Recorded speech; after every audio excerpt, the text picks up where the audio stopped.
মঞ্চে উপবিষ্ট Indian secular ফ্রন্টের রাজ্য নেতৃত্ব, উপস্থিত আমন্ত্রিত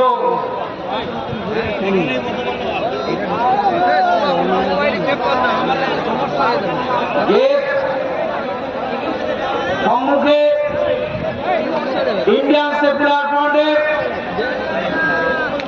অতন্ত্র প্রহরী সংগ্রামী সাথীয় বন্ধুগণ,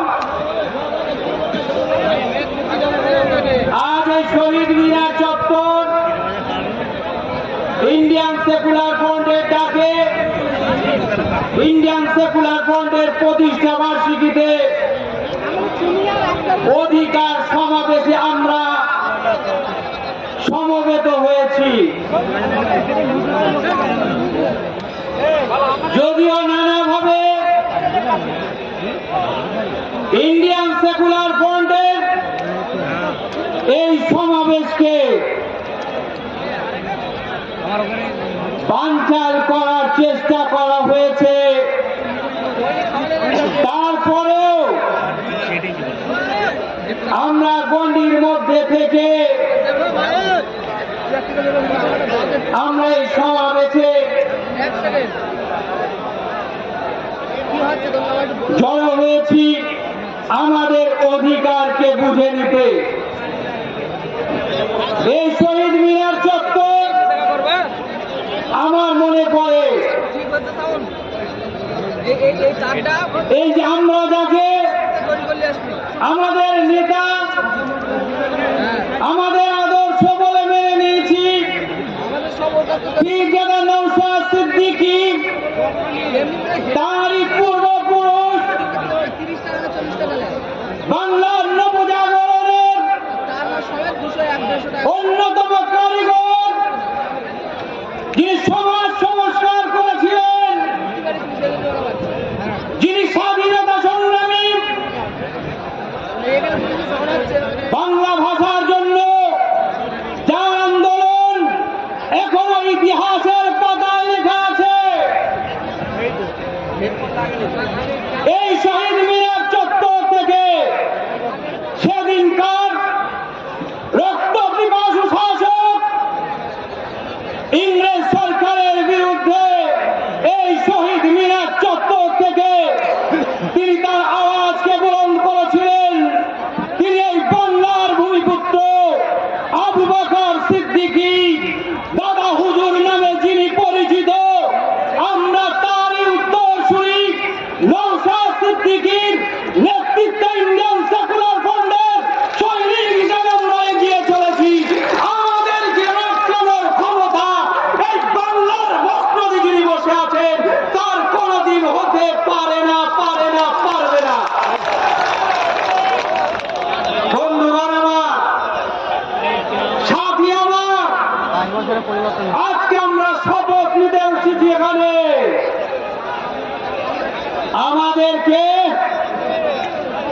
থমকে চমকে আমাদেরকে আটকে রেখে আমাদের এই শান্তিপূর্ণ জমায়েতকে কেউ যদি অতিরঞ্জন করে দেখে আমাদের বাধা দিতে চায়, আমরা শান্তিপূর্ণ সমাবেশের মধ্যে দেখিয়ে দেব তোমরা মারতে পারো, কিন্তু আমরা গোলাপের মাধ্যম দিয়ে আমরা ইন্ডিয়ান সেকুলার ফ্রন্টকে আগামীতে পশ্চিমবঙ্গের মসনদে নিয়ে যাব।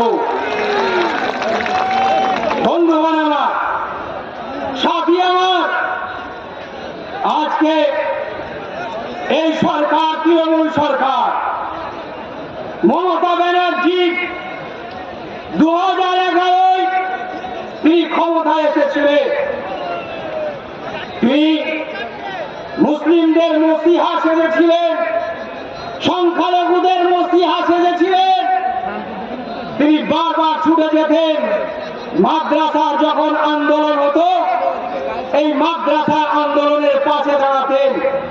মুসলিমরা মনে করেছিল এই মমতা ব্যানার্জি হয়তো মুসলিমদের অনেক কিছু করে দেবে, কিন্তু আমরা কি দেখলাম? মমতা ব্যানার্জি ক্ষমতায় আসার পরে 2000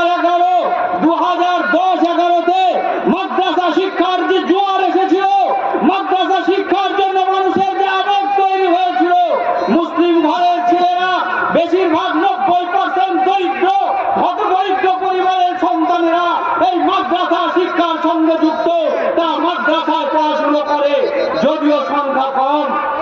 তারপরেও যে জোয়ার এসেছিল, মমতা ব্যানার্জি 2011 ক্ষমতায় এসে বলেছিল আমি এই জোয়ারকে আরো আগিয়ে নিয়ে যাব।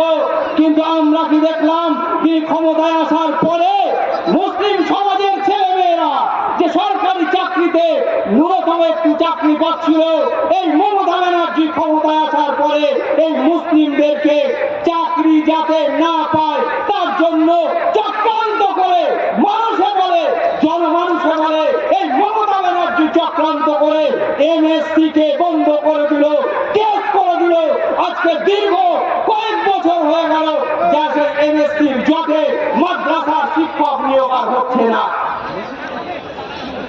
এই মমতা ব্যানার্জি যে আশা দেখিয়েছিল, আমার বন্ধুগণ, তিনি যে ফেক আশা দেখান, তিনি যে তার ভুয়া আশা দেখেন, মুসলিমদের ভুল নসিহত তিনি যে শাস্তে যান, এর খরচ আমরা কিন্তু দেখেছি।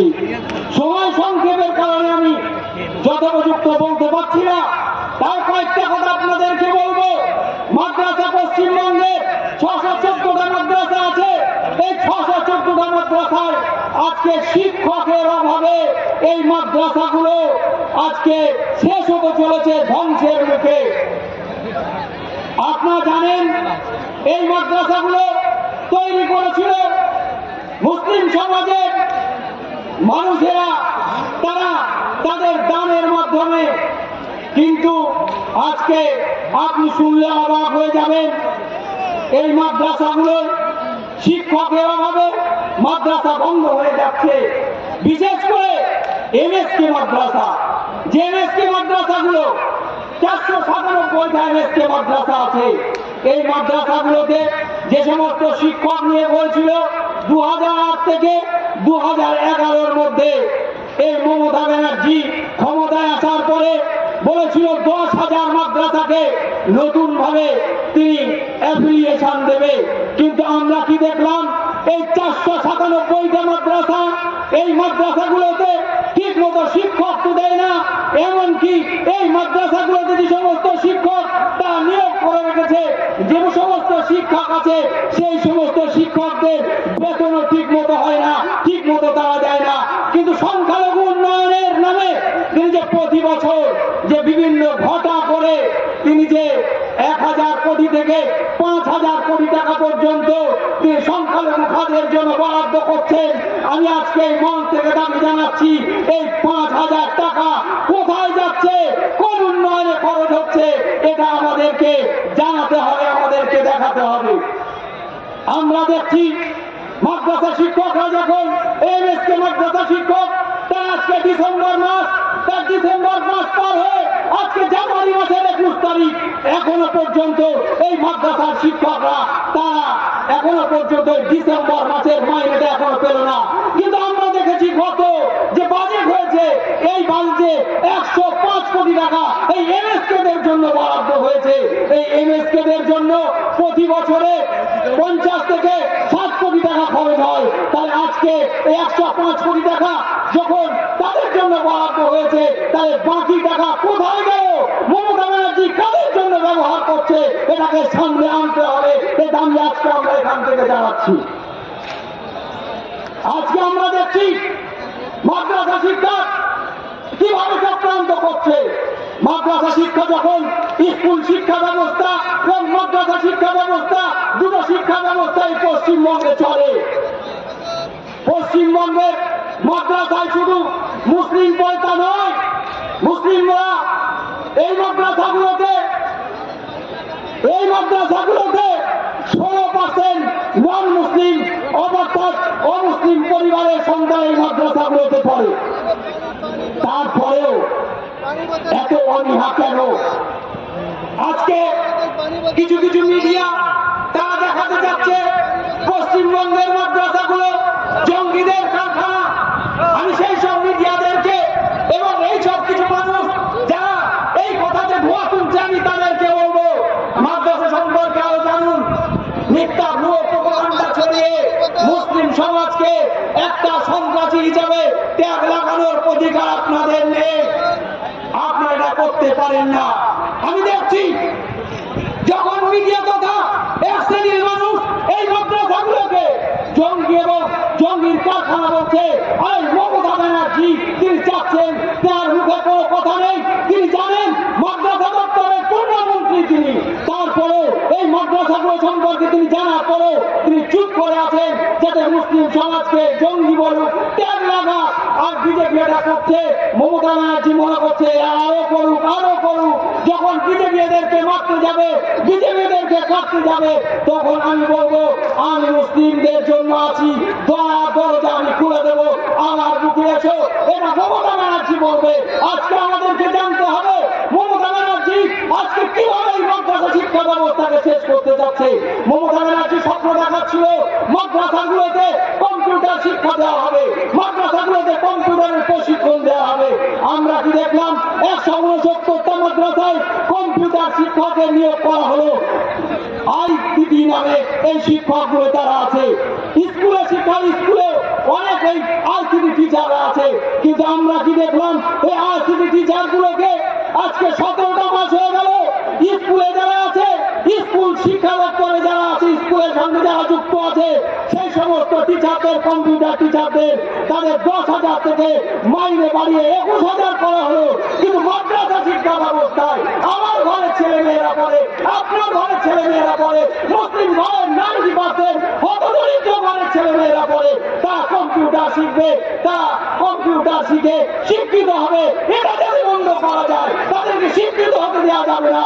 তার জন্য এই মমতা ব্যানার্জি সরকার 17 মাস আমার এই আইসিটি টিচারদের মাদ্রাসার কম্পিউটার শিক্ষকদের তাদের মাইনে বন্ধ করে রেখেছে। 17 মাস তারা মাইনে পাচ্ছে না। এই বিচারিতা মমতা ব্যানার্জি তা করে চলেছে। এদিকে আমরা কি দেখছি মমতা ব্যানার্জি ঘটা করে নানান সময়ে মাদ্রাসা শিক্ষক, মাদ্রাসা এবং যে এম ডিপার্টমেন্ট আছে সংখ্যালঘু দপ্তরের মেলা বসাচ্ছে, সেখানে কোটি কোটি টাকা খরচ হচ্ছে। এই কোটি কোটি টাকা খরচ করে যে মাদ্রাসায় মুসলিম সমাজের, সংখ্যালঘু সমাজের কি উপকার হচ্ছে তার কোনো দিশায় মমতা ব্যানার্জি দেখাতে পারছে না। আমরা কি দেখছি এই আমরা যেটা লক্ষ্য করছি মমতা ব্যানার্জি এই মুসলিমদের মসজিদ সাজে গিয়ে আজকে মাদ্রাসা শিক্ষা দপ্তরের উন্নয়ন করবে এটা দেখাতে গিয়ে, মুসলিম সমাজের আয়োজ করতে গিয়ে তিনি একজনকে ওখানে মাদ্রাসা তার প্রধান উপদেষ্টা হিসাবে বসিয়েছেন। আমরা যিনি বিগত দিনে মাদ্রাসা শিক্ষামন্ত্রী ছিলেন, তাকে আজকে উপদেষ্টা হিসাবে বসিয়েছেন। আমার তো মনে হয় এই মানুষটাকে কেন এই দপ্তরে বসালেন? এই মানুষটা মাদ্রাসা শিক্ষা ব্যবস্থা কিঞ্চিত পরিমাণ হলেও তিনি কাজ করেছিলেন তার হাত দিয়ে। কিন্তু আমার তো মনে হয় এই মমতা ব্যানার্জি, আমাদের কাছে যে খবর আছে, এই মমতা ব্যানার্জি কোন মতে এই মানুষটাকে কাজ করতে দেবে না।